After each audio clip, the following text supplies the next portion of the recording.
안녕하세요, 변두로스입니다. 지금 시장에서 비트마인을 볼 때 제일 먼저 봐야 할 건 이 회사가 얼마나 이더를 들고 있고 그걸 어떻게 굴리고 있느냐. 지금 최근 기준으로 봤을 때 비트마인은 이더를 432만 5천 개를 들고 있고 현금으로는 5억 9,500만 달러, 그리고 비스트 인더스트리스, 그리고 같은 이른바 문샷 자산까지 합쳐서 총 100억 달러 규모의 자산을 들고 있다고 공식 발표했습니다.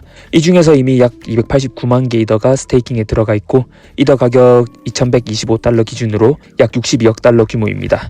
이게 중요한 이유는 이 회사가 그냥 이더 보유가 아니라 보유한 이더를 스테이킹해서 현금 흐름을 만드는 구조로 가고 있기 때문이고, 실제로 연 환산 스테이킹 수익이 1월 초 3,400만 달러 수준에서 지금은 2억 200만 달러까지 올라왔고 일주일 사이에도 7% 증가했다고 공개됐습니다. 회사가 전량 스테이킹 한다면 약 3억 7,400만 달러, 하루로 치면 100만 달러 이상의 수익 구조가 생기는 거고요.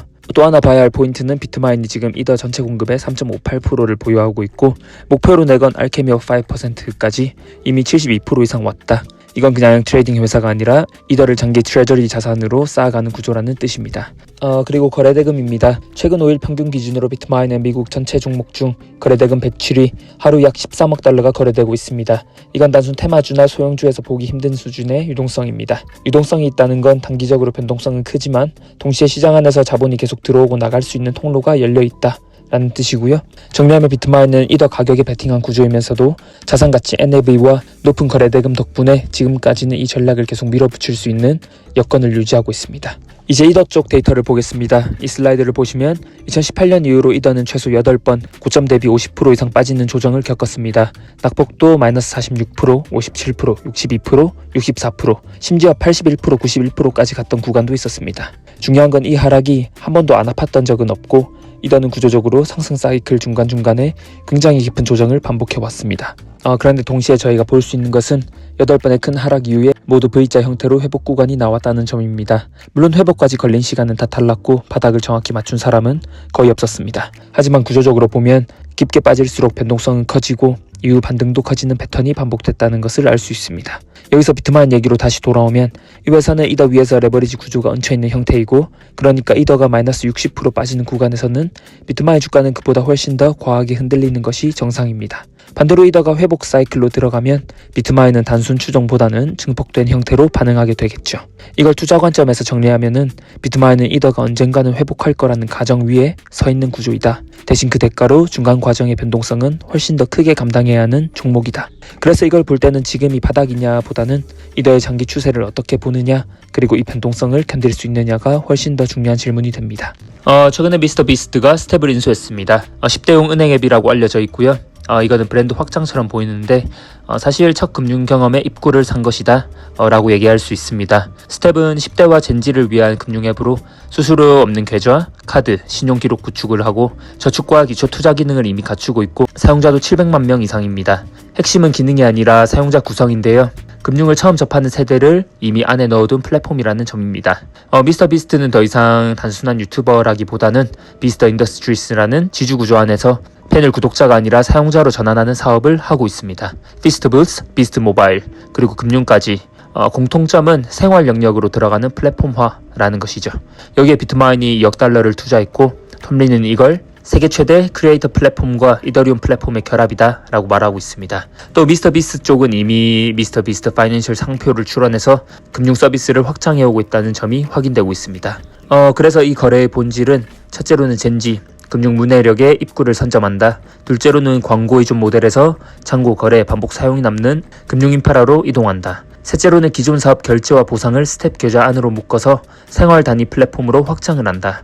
이거는 지금 단기 실적 재료는 아니고 비트마인 구조 위에 얹혀있는 장기 옵션이라고 보시면 됩니다. 다음으로는 공포 탐욕 지수를 보겠습니다. 현재 5까지 내려와 있고요. 이 숫자가 의미하는 바는 시장이 그냥 조정받는 중이 아니라 거의 패닉 상태이다. 이 지표는 0에 가까울수록 극단적인 공포를 나타냅니다. 그리고 100에 가까울수록 극단적인 탐욕이다. 5라는 숫자는 역사적으로 자주 안 나오는 구간입니다. 2020년 코로나 쇼크와 2022년 금리 쇼크, FTX가 터졌을 때 같은 시스템 리스크급 이벤트 때였죠. 그러니까 이건 사람들이 조금 불안해한다는 수준보다는 대부분이 던지고 싶어하는 심리 상태를 나타내고 있습니다. 이 지표는 저점을 맞추는 도구라기보다는 시장이 감정적으로 가장 비이성적인 구간에 들어와 있다는 것을 꽤 정확하게 보여주는 지표라 할 수 있죠.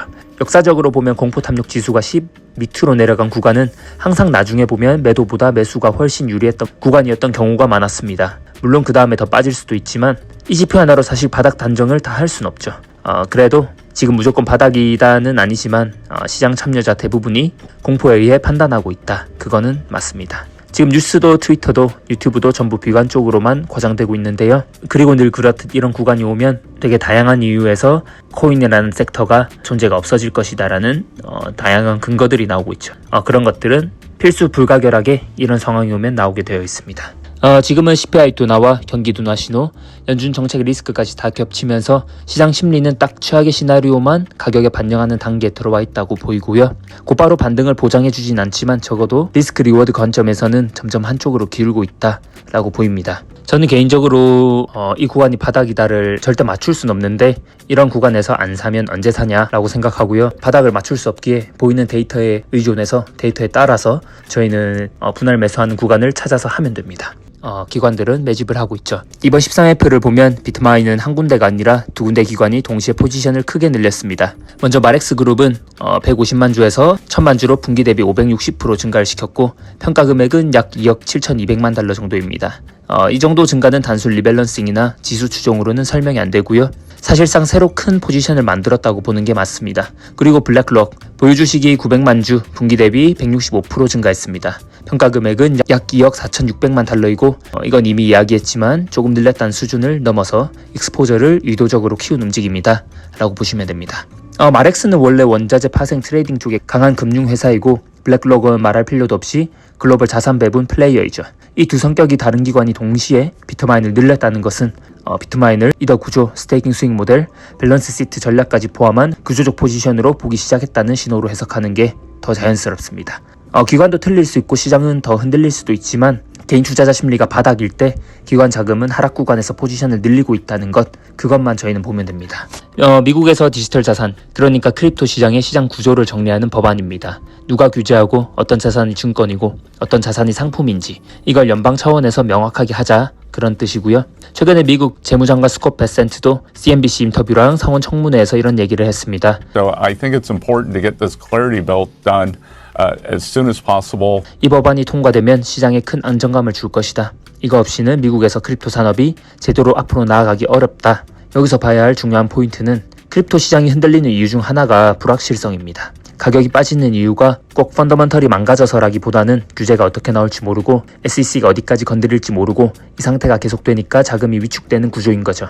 클래릭 텍트는 이 불확실성을 룰을 정해주겠다 쪽으로 정리하는 법안입니다. 둘째로는 이 법안이 단순히 크립토 편을 들어주는 법은 아니다. 베센트 장관도 분명히 말했는데 산업 안에서조차 아무 규제도 싫다는 쪽이 있고 그런 태도는 오히려 미국에서 크립토 산업을 더 고립시키는 결과를 만들 수 있다. 그래서 이 법은 관리되는 제도권 편입 쪽에 더 가깝습니다. 시장 입장에서 왜 중요하냐면 대형 자금이나 기관 자금은 룰이 없는 시장에는 못 들어옵니다. 아주 제한적으로만 들어올 수 있죠.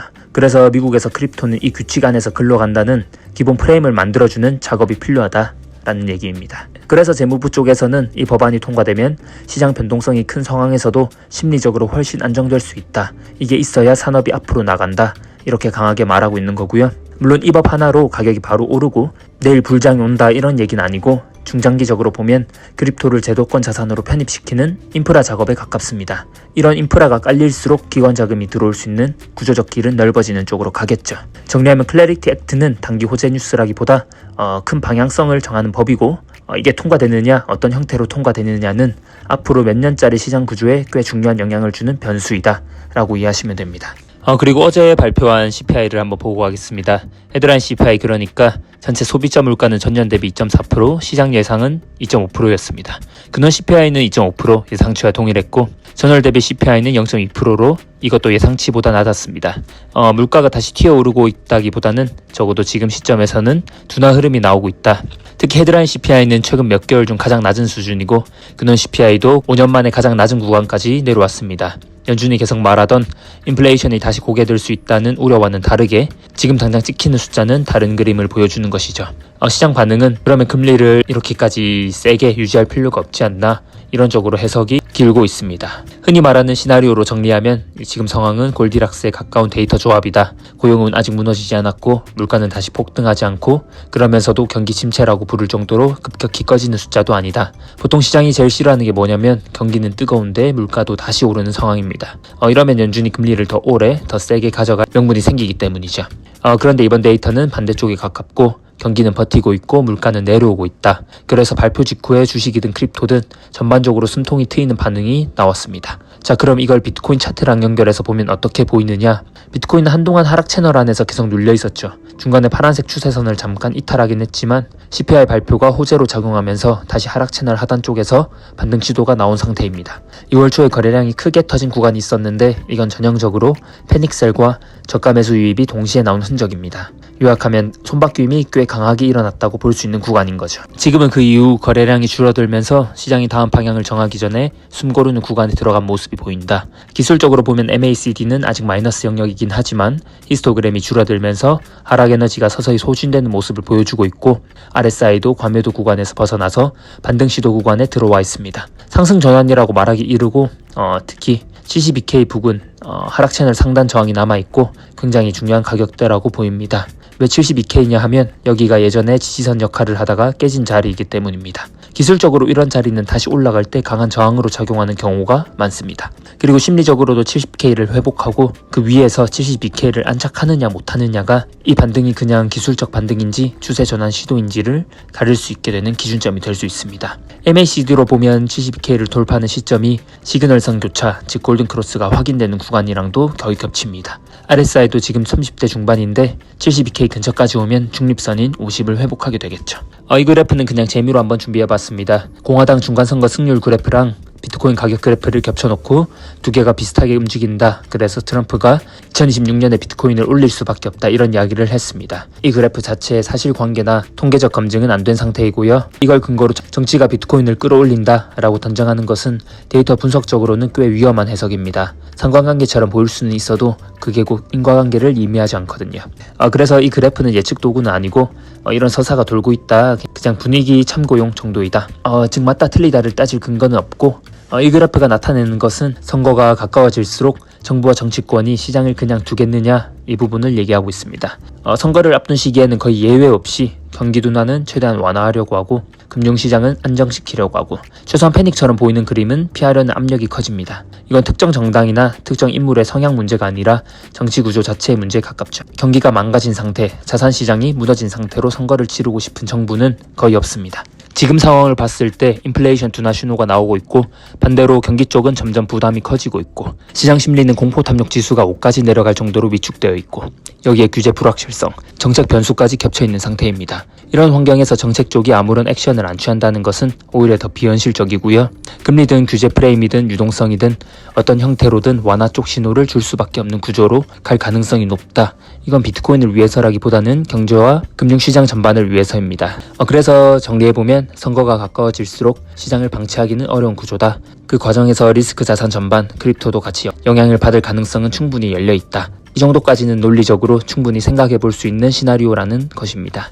도움이 되셨다면 좋아요, 구독 부탁드리고요. 댓글에 의견 주시면은 다음 영상에 반영해서 준비해보도록 하겠습니다. 감사합니다.